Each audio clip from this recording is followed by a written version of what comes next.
Okay, well, welcome everybody. Thank you. What we're going to do, Doug and I are going to talk today a little bit about Meszaros' latest work and how it relates to the current situation.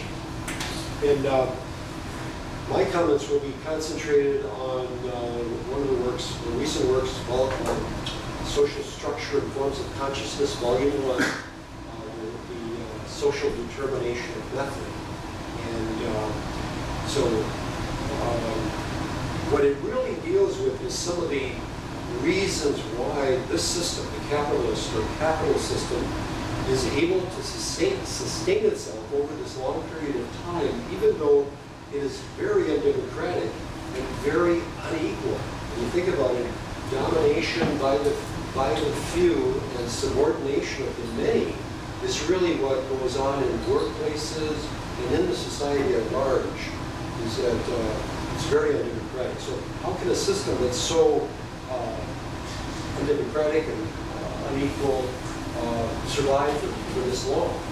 And Meszaros, one of the things that Meszaros has always done is go to look at the roots of the problem. In his past work, he dealt with mediations of the system, that the kind of things that are more obvious, like the state and world market, and nuclear family, and domination in workplaces by the personifications of capital, what he calls fetishistic production objectives, this ultra-productivism that come right in, and that is characteristic of capital.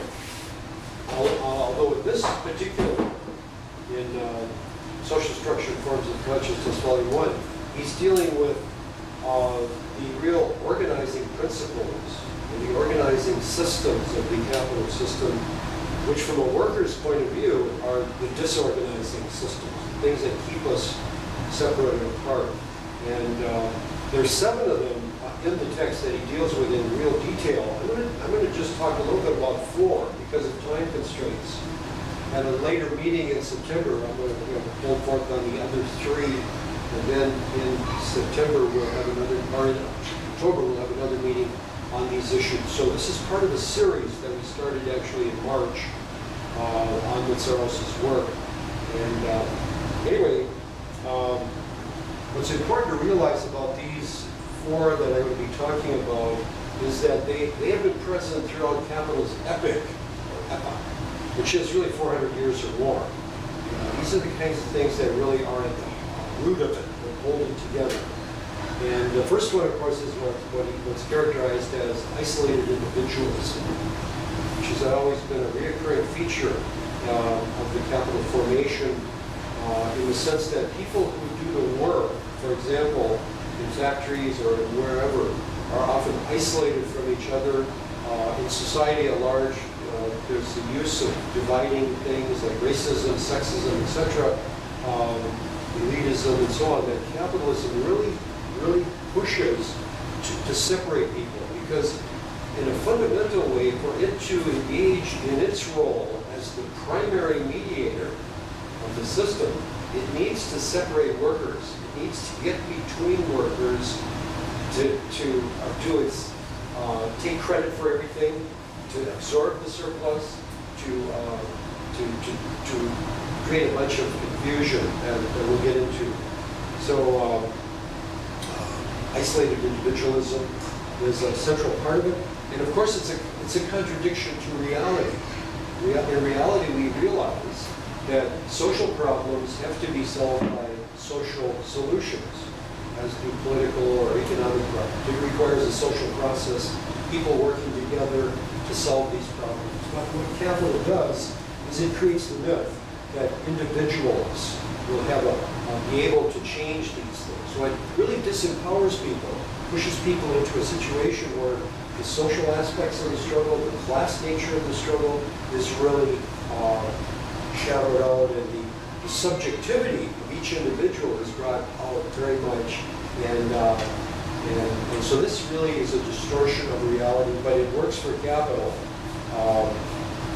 And so the result of this is that the monopoly of power that capital maintains in the personifications of capital is not dealt with. And the reality of the class nature of the struggle is not dealt with. And the social product, sociality, the sense of solidarity, are all diminished. These three features, our natural sense of solidarity with each other, with people around the world, is really diminished. So, we saw, this is especially true when capital is very strong. Again, for example, in the US and Europe, we saw the me generation in the 80s, which was going on during the Reagan administration. And, you see the reoccurrence of individualism is quite damaging. So that's one of them. That's number one. Number two is formalism at work.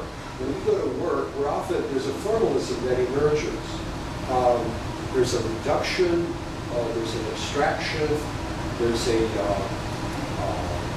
compartmentalization, there's a offer of formal types of equality, there's what's called dehistoricization of the denial of history. In other words, when we go to work, there's an abstraction that occurs. Our real humanity, our well-rounded humanity, is abstracted. We're looked upon more by capital as money-making machines, creating a surplus. So that's an example.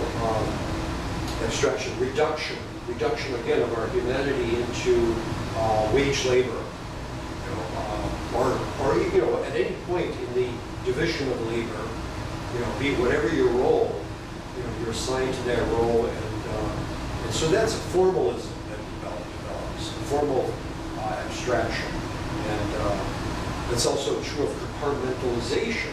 We're pushed into specialized roles that in which our physicality atrophies because we're in a desk all day. There isn't a variety of work. So these kinds of things are really examples of formalism. And what happens, interestingly enough, is when you have those kinds of features in the mode of production or at work, in philosophy and social theory, a similar formalism emerges. Philosophers, social theorists who look at the world from capitalist point of view tend to be abstract. They tend to be reductionist. They tend to compartmentalize. They tend to dehistoricize. They tend to deal with formal equality rather than substantive equality. So, what you see, there's an actual what's called a match between the philosophical, social theorist, ideological expressions and what's happening to people 8 hours a day or 12 hours a day. Especially for those that accept capital as the starting point. In other words, don't critique capital. And this formalism hides, it's called a formal rationalism.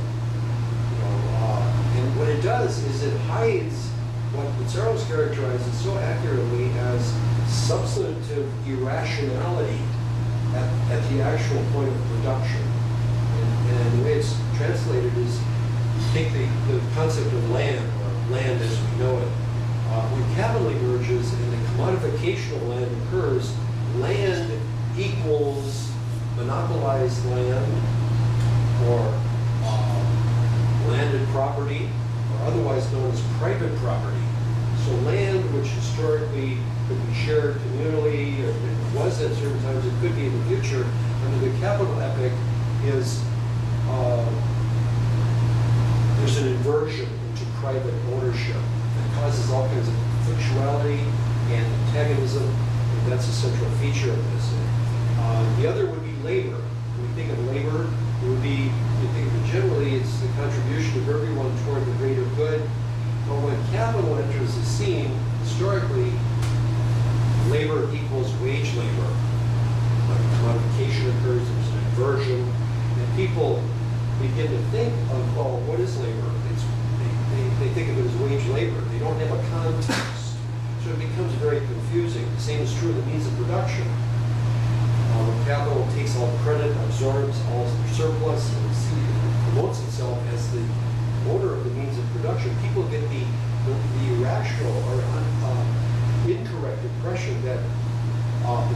production equals capital.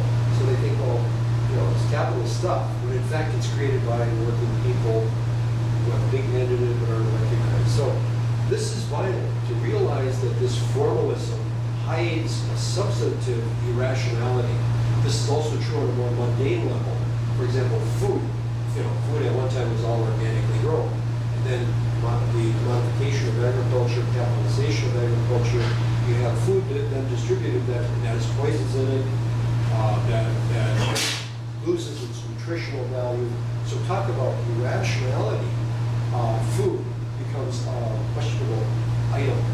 Then it actually goes even further where you have genetically modified food for the profit motive. So these are real substantive irrationalities that occur at every turn, because of the profit motive. The third one here that I want to deal with is science as ideology. And historically, throughout capital's history, there's been an effort to master nature through scientific and technological means. It's really central to the productive process.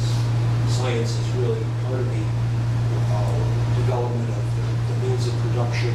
But what happens under capital is it's also used ideologically. Science becomes a way to keep people from dealing with the reality that these social relations are based on domination and subordination. And so what they do is they come up with this ideology of science. And there's really 5 examples, I think. There was a period we lived through when this was trotted out by the system, by people that either on an ideological level really accepted the system or were critical of it, but in a crucial way. There was something called the Second and Third Industrial Revolution, which was angry Londons and people who really thought, well, with these kinds of new innovations in technology and science, a lot of the problems that face humanity will be resolved. There was also later trotted out this idea that technological revolution, Galbraith, others who said, well, the technology will solve these problems. Then we had the Greene Revolution. They're going to end the global hunger by tweaking the technology, creating new scientific and technological methods for growing food. Again, a failed revolution. But and then we had the electronic revolution, and now we're in the information revolution. And what's happening here is it's really misuse of science. And it's really present, of course, if you look at the issue of global climate change. There's the theory that, there are people, even in the environmental movement, who say, well, the capitalist system isn't the problem. All we need to do is allow it to scientifically and technologically do some innovation, and these problems will be solved. We'll be able to halt global warming and reverse it. This, of course, is another way that it's used ideologically, and it's really a crime against humanity because, as we can see if we read the daily news, the newspaper, as the knowledge, scientific knowledge about the threat of global warming, and it becomes more present in people's thinking on a societal level, the pollution, the contamination, the carbon levels are increasing. So the system is really out of control. And part of the reason they're able to do that is keep people from dealing with the reality that it's the capitalist system itself that has to be changed, and not some tweaking of the science and technology. The fourth and last one here that I'm going to deal with today is negativism in philosophy and social theory. This is something that has been present throughout capital's epic, from Spinoza, the great philosopher of the 1600s, one of his main tenets was all determination is negation. There's a lot of works of his that deal with this negativity. The same is true of Hegel. Hegel in the 1800s, early 1800s, another great bourgeois philosopher, really stress the negative. And this negativity that really goes from the beginning of capital is expressed in philosophy and social theory from the beginning of capital's time right on through the 20th century, is partly the result of the abstraction that I talked about earlier. Where Hegel, for example, one of the greatest philosophers of all time, but accepted capital as the starting point, political economy as the starting point, dealt with mediations, but he dealt with mediations on the real mediations. He didn't critique the real mediations that keep the capitalist system going. Rather, he mediated on those mediations. So there was an abstraction, a sense of negativity that develops. If you read Hegel's work, you find it in his choice of Antigone, his choice of, let's see what else, Cordelia, King Lear. These are examples of what he saw at those points in historical development where the negative, no, capacity to say no, changes everything. With Antigone, of course, she refuses the state's order to disgrace her brother. And so this ends in tragedy. With Cordelia, King Lear, early in the play, you remember, he's seeking flattery from his daughters, King Lear, but Cordelia, the youngest, says no. She won't flatter the king for the land, or to inherit the land. And from there, it's all downhill for King Lear and, unfortunately, for Cordelia. But there's a negativity there. Now, you could say that this is an example Hegel is using of an earlier stage of development in human history, human consciousness, but when you get to it, it also emerges in the issue of the state and the Germanic state as the end of history, which Hegel saw as the sort of end-all, be-all of human development, which has a certain negativity to it. Is that all there is? So this brings me then to a socialist alternative to each of these, because in relation to this negativism in philosophy and social theory, there is a socialist alternative. And that was put forward by, there was a current of thought that went on. Marx, of course, Lukács, Luxemburg, Bultmann, and Meszaros have all put forward an alternative to this negativism. And what it stresses is not what the negativists call the civil society with all of its antagonisms, but Marx's term, social humanity. So social humanity is the alternative here. Understanding,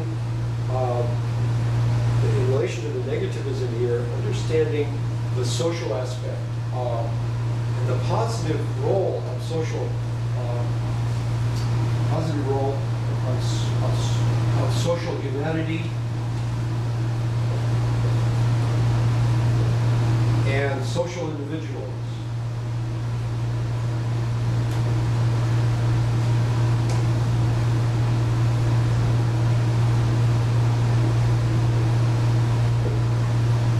Okay, and our role as social individuals and social humanity in understanding the mediations of the capitalist system and developing positive, practical alternatives to them. That's the alternative. In relation to science, used inappropriately as ideology, the socialist alternative would be to deal with the reality that the social relations have to be changed, that hierarchy and commandism by capital, in whatever form it takes, has to be eliminated, abolished, and there has to be a more egalitarian way of running the economy. In other words, we have to deal with the social relations of production and deal more honestly with social change. And we can do that if we aren't using formalism to hide what's really going on at the means of production. So the socialist alternative to the formalism would be substantive equality at work. In other words,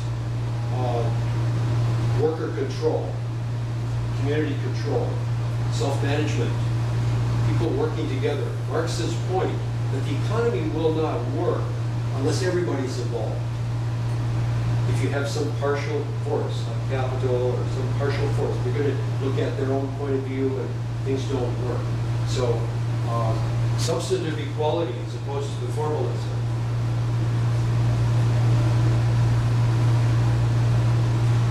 And that way, we would not have anything to hide, because the relations at work will be straightforward.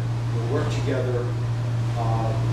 People will, there'll be an organization of labor, not to say there won't, but there will not be this division of labor in which that we have under the capitalist system. And the last one, isolated individualism, the socialist alternative, of course, is the social individual, recognizing the people of all walks of life. Once we realize that there's a social aspect to this process, work together in social groups like Occupy and other movements historically for social change. And that's our socialist alternative to the isolated individualism of this society. So that's it.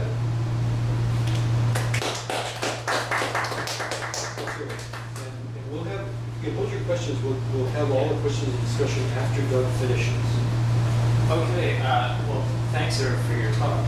I'm not going to go over I'm going to go over a slightly different topic, and you'll see me touching on isolated individualism more.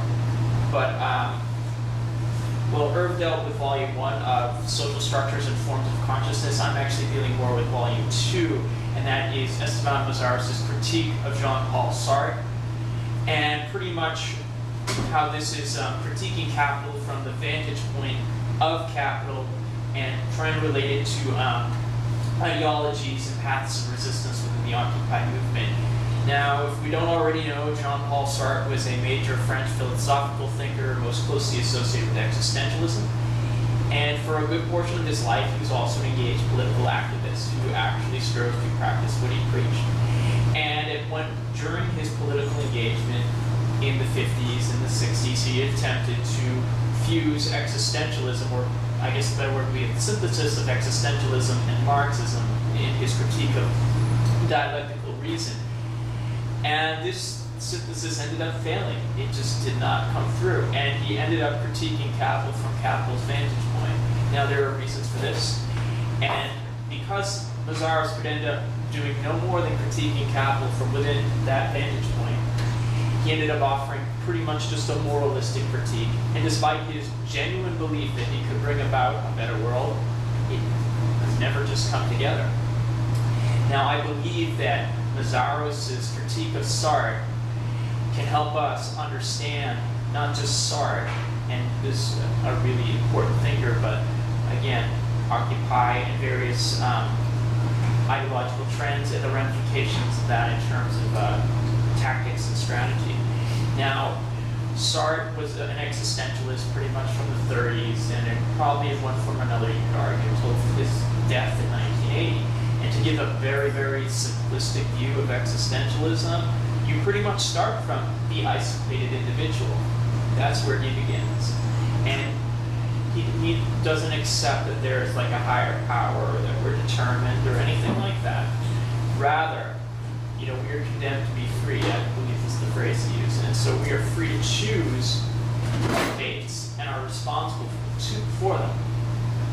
Now, this whole philosophical trend was in vogue in France after the Second World War, and Sartre was one of the big advocates for it. He wrote a famous work called Existentialism as Humanism. Now, after World War II, France had a very powerful communist party, and political tensions were ratcheting up with the Cold War. Worker struggles were heating up in France at this time, and decolonization in Vietnam, and in Sartre's case, slightly more important at this period would be actually Algeria. Now, Sartre, becoming politically engaged, really sought and acted for a world of freedom. Now, as I said slightly earlier, the French Communist Party was a huge force in France. It was the major force during the French Resistance, and it cast a huge shadow over the French left. So if you wanted to be politically engaged, you had to deal with it in one form or another. Now the thing is, even though the French Communist Party says we are for socialism and communism, their politics were strictly reformist. They never really sought to abolish capital. They never, with the Algerian War, their politics were utterly disgraceful. Now, now the French Party was very rigid during the 40s and 50s, because this is like beginning of like Cold War proper. Now there's a shakeup in the 50s. Not only do you have Khrushchev criticizing Stalin, which is going to shake up the French Party, you have the Algerian War and larger decolonization. And with this opening, Sartre sought to fuse existentialism and move past the stale dogmatic Marxism to something much more dynamic. Now, and this results in his work, The Critique of Dialectical Reason. There's a little introduction to that called The Search for Method as well. And there were actually 2 volumes of the critique. He never finished the second. So Sartre wrote the critique in an attempt to make history intelligible by placing the dogmatic ossified Marxism he'd encountered on existentialist ontological foundations. Now, Sartre does not see existentialism and Marxism as exclusive, as in different camps, but complementary. And he believes that they can give the 2 ideas together, can give us a view of the direction of human history that leads to freedom. And Sartre believes that human beings are free and determined, they are subjective and objective. And ultimately, though, his project in the critique to recast Marxism the vigor of existentialism doesn't come off, and it doesn't come off for good reasons. But before I get to Meszaros' critique, I'm going to be referring to a lot of Sartre's terms in the critique, and I just kind of want to define them. Now, Sartre outlines in his work the condition of people, men and women, in a world that's dominated by scarcity. And the struggle of people in this world dominated by scarcity gives rise to 2 categories, the series and the group. Now the series is based on competition. There is no collective or common purpose. And at one point, and I really like this phrase, Sartre says that the series is a plurality of solitudes. So you can just think of people waiting at a bus stop or, just in a movie theater. They may all be there for the same reason, but there's really no common collective purpose. Once that movie's over, they're just going to go their separate ways. Once they get off the bus, they're going to go their separate ways. Now, another way to envision a series is just think of the working class under capitalism. They're fighting each other for jobs, fighting each other for bread. If you want, the phrase is dog eat dog. Now, a group, on the other hand, is based on cooperation, and they are based on some common or collective purpose. You could say occupy. You could say a group practices solidarity. An example would be, say, individualism or socialism or working for that goal. Any actual kind of political party could satisfy the Paris Commune, a trade union in its own way. So just keep those in mind, a series and a group, just because I'm going to keep referring back to them. Now, a class, a socioeconomic category, who owns the means of production, who doesn't, can exhibit features of both. So think of the working class, the proletariat. We can have a minority of socialist activists who are workers, then they are working for socialism. But we can have the majority of the working class would be a series. They are, working in competition, fighting each other for bread and all of that. Now, I've kind of laid out very roughly what Sartre's project was, some of these terms, and I want to get now to Istvan Meszaros and his critique of Sartre. And now Meszaros says that Sartre made the existentialist ontological framework the foundation of his critique, and this ultimately barred the road to making intelligible the process of historical totalization of real history. Now, to make that point much, much clearer, Sartre didn't have the proper historical mediations or the dynamically interrelated social structures to ground his work, which ultimately would derail his project. So what are those ontological foundations of existentialism that did derail Sartre's project? For one, Sartre turned scarcity into an ahistorical absolute. So in Volume 1, Sartre says people are dominated by scarcity. You can never have enough. That's pretty much the way it is. It distinguishes people throughout history, and the struggle against scarcity leads in its turn, because you don't have enough, to the division of labor, the struggle of classes, the rise of the state, etc., etc. So effectively, Sartre says scarcity can really never, ever, ever be overcome. And for someone who believes history is much more open, he's accepting an ahistorical argument. He's saying that it's closed. You can never get past this. This is the way it is. It's eternal. And it can, if scarcity can't be overcome, it can certainly be mitigated in many respects. Now, bourgeois economists also believe that scarcity is a permanent feature of human existence. And I would just urge you, if you don't believe me, to really turn to just a college economic textbook. You really go to any college because they'll teach the same garbage. Now, Sartre, again, basing himself on the existentialist framework, says, and remember, starting with other men or other people are the enemy, or are isolated individuals. He thinks that other people are the enemy. That's what he says. And in fact, he goes as far as to say that other people are inhuman, which is really to, as Meszaros says at one point, is to prejudge the issue rather than taking a historical view. So he takes this trait of people living under capitalism, competition, that we are always fighting each other and always competing, and saying that is a permanent feature. That is not just in the past, it will be so in the future. So he's pretty much agreeing with the bourgeoisie who say that you really can't change in any fundamental way the nature of people. Now, since people are dominated by scarcity and see each other as the enemy, they can never overcome the situation. If it's eternal, if it's ahistorical, if it's always going to be that way, you can't overcome it. So that, now Sartre says that to overcome scarcity, the series must become a fuse group. Again, would be the intent of this. So again, like a revolutionary movement or such and such. Now, Sartre does say that the fuse group always risks falling back into scarcity. And to maintain itself, the fuse group, a revolutionary party, a revolutionary movement, must maintain itself through pledges and forms of violence. Yet since we live in a world of permanent scarcity, the fuse group becomes institutionalized, bureaucratized. It loses its dynamicism, and the ultimate form of this would be the state. And the state rules through its violence, through its manipulations, and breaks the fuse group that wants to overcome this condition back into plurality, back into isolated individuals.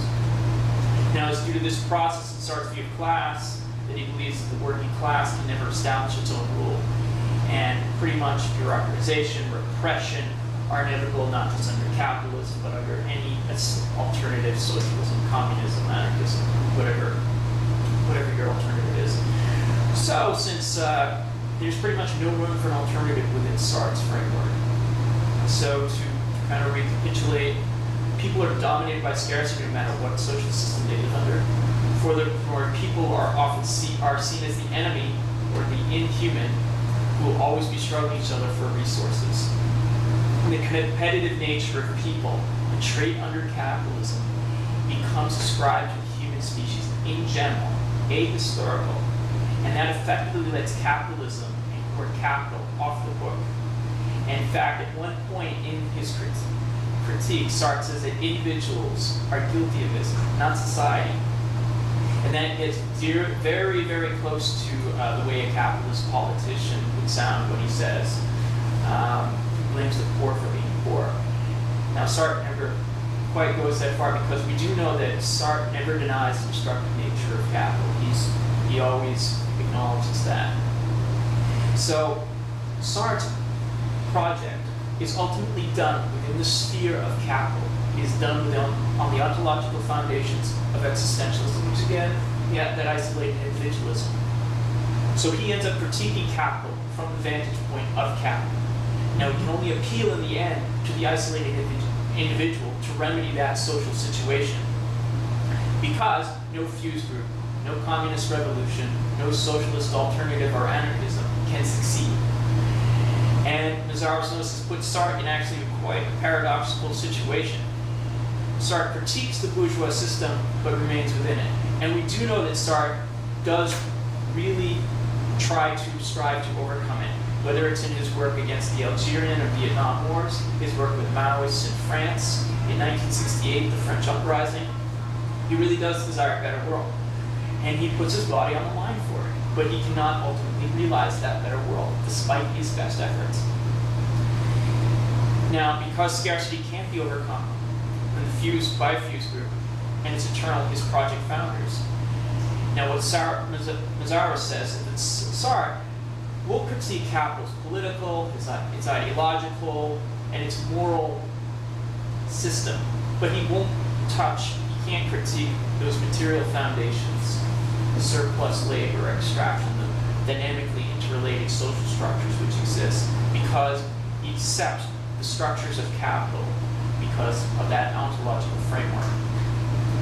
So pretty much, Meszaros concludes this by saying you can't critique, or Sartre's project was incomplete because you can't critique capital by staying within capital's vantage point. That being said, in this long digression on Sartre, who ultimately I do think is an important figure who I continue to read and learn from, what does this really have to do with right now? Right now, the Occupy movement, everything we've been going through, all of that. Well, Occupy for many is their first engagement in politics in whatever sort. And people naturally are going to start with that in many, many, many different ideological positions. Anarchists, socialists, communists, liberals, libertarians even. And people who show up and maybe do not have any formal ideology. And many of those active in Occupy, I would argue, are critiquing capital from within capital's vantage point. And there are certain ramifications to that in terms of tactics, strategy that the movement adopts. And one way I see this, and I'm kind of giving myself away here because I work for Boston Occupier, and I wrote an article on demands. And I see this in many respects displayed in the mechanism of demands. And I can get to this more in the questioning and answer period because I'm going to give one side of it here.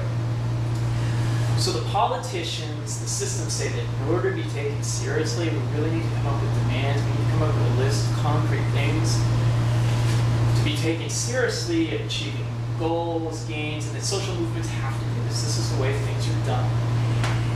Now, there are many, of course, in Occupy who refuse to come up with demands, some do. And, well, when we come up with demands, in a sense, we're saying to the system to play nice with us. And we also, when we come up with a list of demands, you can come up with a list of some really great stuff that are not unobjective, that people in Occupy are going to become involved with because of these things. Maybe they want healthcare for all, or affordable transportation, or the end of the wars, or jobs for all. But if these demands are presented as separate, kind of maybe work on one and piecemeal, hopefully achieve something incremental on that. But if you present them as separate, if you present all these various demands as separate, and again, I'm not saying these demands are unobjectionable. I'm saying if you present them as separate, you're kind of ignoring what actually relates to them. What is actually the underlying social structure, which is capitalism, which is the social system we live under. So, to give a very, very interesting example, you could say, okay, we want jobs for all, right? We want jobs for all, so let's just work on that. Let's do all that. And what if, we want jobs for all, right? And what if, what if some of the jobs that you end up promoting via working for demands end up being in the defense industry? I mean, isn't ending the war, ending the mass world slaughter of imperialism just as important? Isn't that something we shouldn't ignore? And unless we relate it to an underlying social system, these demands are kind of, if we don't relate it to the social system, if we don't have a clear explanation of what we're fighting against, that we don't recognize the driving force of the injustices that are perpetrating what is spawning all these demands, which again is capitalism, which is a dictatorship ultimately of the bourgeoisie, and is to perpetuate social inequalities, global exploitation, and imperialist war, and of course environmental devastation. Now, there's a problem again with expressing our politics in the form of demands which are generally addressed to the rulers of the system. play nice to us, a moral critique of the system, offering a moral critique of that system.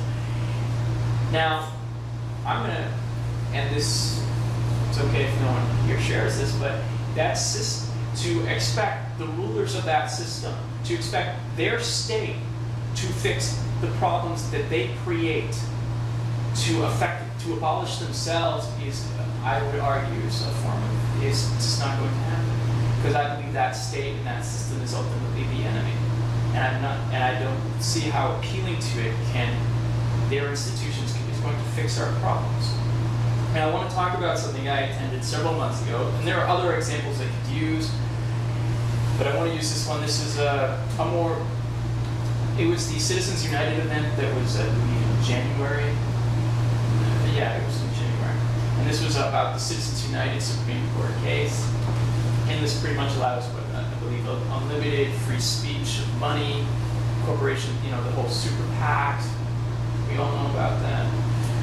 Now, I really want to preface this by saying, because I'm kind of doing the Leninist gesture of bending the stick in one direction, but I do want to preface this by saying that I do think many of the issues Citizens United raises are actually very important. Corporate money is speech, the influx of money in politics and corporate power. These are very important, and in many respects, you can begin any critique of capital with these issues. So they are important. But similar to Sartre, Citizens United, I would argue, at least based on attending this event, lacks an understanding of the social structures that make up capitalism, and it ends up in a more moralistic critique of capital in the form that, at least I would see it as making demands of the system through rather non-threatening channels. I'll get to this.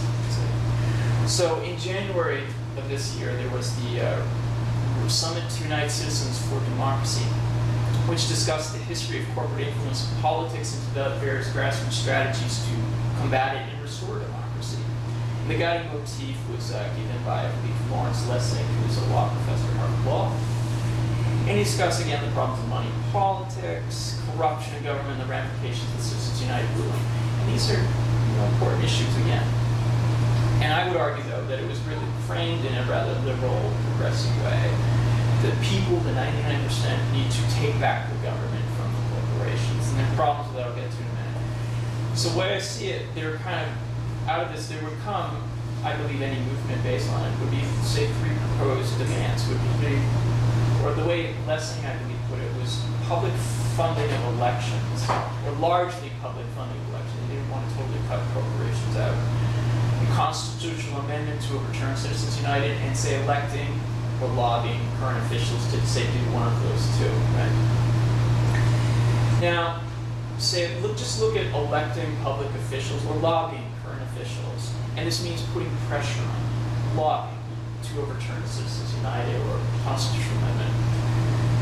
And at one point, there was actually kind of a training session about how to approach public officials and about supporting legislation to overturn Citizens United and working within the current system.